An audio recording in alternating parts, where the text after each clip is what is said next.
देश की राजनीति आज एक ऐतिहासिक मोड़ पर है। संसद का विशेष सत्र शुरू हो चुका है, जहां 3 अत्यंत महत्वपूर्ण विधेयक पेश किए जा रहे हैं। सत्र के पहले ही दिन सदन में तीखी नोकझोंक देखने को मिली, जहां समाजवादी पार्टी ने जातिगत जनगणना और मुस्लिम महिलाओं के लिए अलग से आरक्षण की मांग उठाई। वहीं केंद्रीय गृह मंत्री अमित शाह ने स्पष्ट किया कि धर्म के आधार पर आरक्षण असंवैधानिक है। दूसरी ओर ओवैसी ने इसे भारत के संघीय ढांचे पर सीधा हमला करार दिया। फैमिली कितनी बड़ी है चाचा? ज्यादा बड़ी ना है। छोटे ऑन कर दे। पैक कर दे समरकूल। सबरकूल कूलर हवा ऐसी छोड़े, पूरी फैमिली को ठंडक से जोड़े। सबरकूल लाइफ बनाए वंडरफुल। इन विधेयकों का मुख्य लक्ष्य 2023 में पारित नारी शक्ति वंदन अधिनियम को जमीनी स्तर पर उतारना है, ताकि 2029 के चुनावों तक महिलाओं के लिए 33% आरक्षण सुनिश्चित हो सके। इसके साथ ही लोकसभा सीटों की संख्या बढ़ाकर 850 करने का भी बड़ा प्रस्ताव है। लेकिन विपक्ष इन विधेयकों का विरोध क्यों कर रहा है? यहाँ आपको बता दें कि विपक्ष महिला आरक्षण के समर्थन में है, लेकिन परिसीमन यानी कि डेलिमिटेशन से जुड़े कुछ नियमों पर वह सरकार से सहमत नहीं है। आइए विस्तार से समझते हैं कि विपक्ष किन शर्तों और आपत्तियों के कारण इस बिल का विरोध कर रहा है। केंद्रीय कानून मंत्री अर्जुन राम मेघवाल पहले 2 बिल पेश करेंगे, वहीं केंद्रीय गृह मंत्री अमित शाह तीसरा बिल पेश करेंगे। सरकार ने ये स्पेशल सेशन 3 दिनों के लिए रखा है और इस बिल की चर्चा के लिए 18 घंटे का समय तय किया है। संसद के पहले दिन पक्ष और विपक्ष के बीच भारी हंगामा हुआ। अखिलेश यादव ने जनगणना और जातिगत आंकड़ों में देरी पर सवाल उठाए और सरकार से इस आरक्षण में पिछड़ों के खिलाफ आरक्षण की बात कही।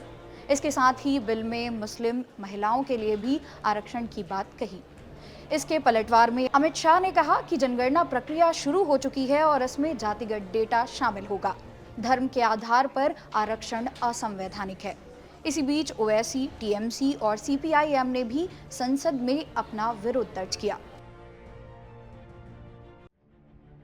विपक्ष की लगभग सभी पार्टियां इस 131वें संविधान संशोधन बिल में शामिल परिसीमन के प्रावधानों के खिलाफ एकजुट होकर संसद में वोट डालने का फैसला किया है।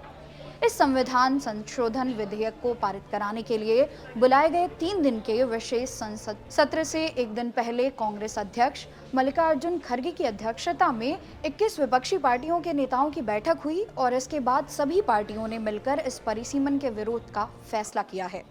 कांग्रेस अध्यक्ष खड़गे ने कहा कि सरकार ने महिला आरक्षण बिल में परिसीमन को चालाकी से जोड़ दिया है। यह उनकी राजनीतिक चाल है। हम महिलाओं के लिए आरक्षण के पक्ष में हैं। हमने 2010 में भी और 2023 में भी इसका समर्थन किया था, लेकिन जिस तरीके से ये बिल लाया जा रहा है उसका हम विरोध करते हैं।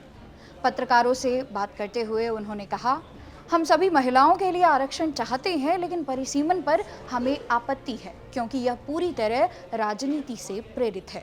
सरकार जनगणना और परिसीमन प्रक्रिया से जोड़कर उन शक्तियों को अपने हाथ में लेना चाहती है जो असल में संसद और अन्य संस्थाओं के पास होनी चाहिए। सरकार परिसीमन में अपनी सुविधा के हिसाब से बदलाव कर रही है। कांग्रेस के संचार महासचिव जयराम रमेश ने कहा कि सरकार का परिसीमन का तरीका सही नहीं है। इससे दक्षिण भारत, उत्तर पश्चिमी और पूर्वोत्तर राज्यों की लोकसभा में सीटें कम हो जाएंगी। गृह मंत्री समेत सरकार के मंत्री कह रहे हैं कि सभी राज्यों में 50% सीटें बढ़ाई जाएंगी, लेकिन बिल में ऐसा कोई भी प्रावधान नहीं है। इससे साफ है कि परिसीमन आयोग भाजपा का हथियार बन गया है, जिससे वे अपना बहुमत बढ़ाना चाहते हैं।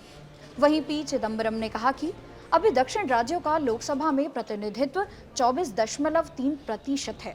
परिसीमन के बाद यह घटकर सिर्फ 20.7% रह जाएगा। इससे केंद्र की राजनीति में दक्षिण राज्यों की आवाज कमजोर हो जाएगी। विपक्ष कहता है कि परिसीमन का आधार 2011 की जनगणना नहीं बल्कि 2027 की जनगणना होनी चाहिए। विपक्ष का कहना है कि पिछले 1 दशक में देश की जनसंख्या में बड़े बदलाव आए हैं, जिन्हें नजरअंदाज नहीं किया जा सकता। उनका मानना है कि नई जनगणना के आधार पर ही महिला आरक्षण और लोकसभा सीटों का विस्तार अधिक न्यायपूर्ण और सटीक होगा। जनसंख्या के आधार पर परिसीमन करने से दक्षिण भारतीय राज्यों की लोकसभा में संख्या और ताकत घट जाएगी। इन राज्यों ने शिक्षा, सामाजिक विकास और जनसंख्या नियंत्रण में अच्छा काम किया है, फिर भी उन्हें सजा मिल रही है। इस समय कई राज्यों में विधानसभा चुनाव चल रहे हैं। इसी बीच केंद्र सरकार द्वारा अचानक से संसद का विशेष सत्र बुलाए जाने पर विपक्ष लगातार सवाल उठा रहा है। विपक्षी नेताओं का आरोप है कि सरकार ने यह कदम अपनी राजनीतिक सुविधा और लाभ के लिए उठाया है। वे इसे महत्वपूर्ण विधेयकों को जल्दीबाजी में पारित करने की एक सोची समझी रणनीति बता रहे हैं। परिसीमन वाले प्रावधानों के विरोध के कारण बिल पास कराना सरकार के लिए बहुत ही ज्यादा मुश्किल हो गया है। संविधान संशोधन बिल पास करने के लिए लोकसभा में मौजूद सदस्यों के 2/3 बहुमत की जरूरत होती है, यानी करीब 360 वोट चाहिए। एनडीए के पास अभी 293 सदस्य हैं। बिना विपक्ष के समर्थन के यह बिल पास होना लगभग नामुमकिन है। यहाँ आपको बता दें कि शुरुआत में लोकसभा में 489 सीटें थीं। इसके बाद 1963 में 522 सीटें हुई। फिर 1973 में 1971 के जनगणना के आधार पर 543 सीटें हुई। वो आज तक वैसी ही हैं। इसके बाद 2001 तक सीटों के बंटवारे को फ्रीज कर दिया गया था और बाद में संशोधन के जरिए इसे 2026 तक बढ़ा दिया गया था। साल 2002 में परिसीमन हुआ था, लेकिन सीटों की संख्या में नहीं बल्कि सीमा में बदलाव हुआ। दोस्तों, महिला आरक्षण के मुद्दे पर विपक्ष एकजुट नजर आ रहा है। वे आरक्षण का समर्थन तो कर रहे हैं, लेकिन परिसीमन से जुड़ी शर्तों के कारण इस बिल का विरोध कर रहे हैं।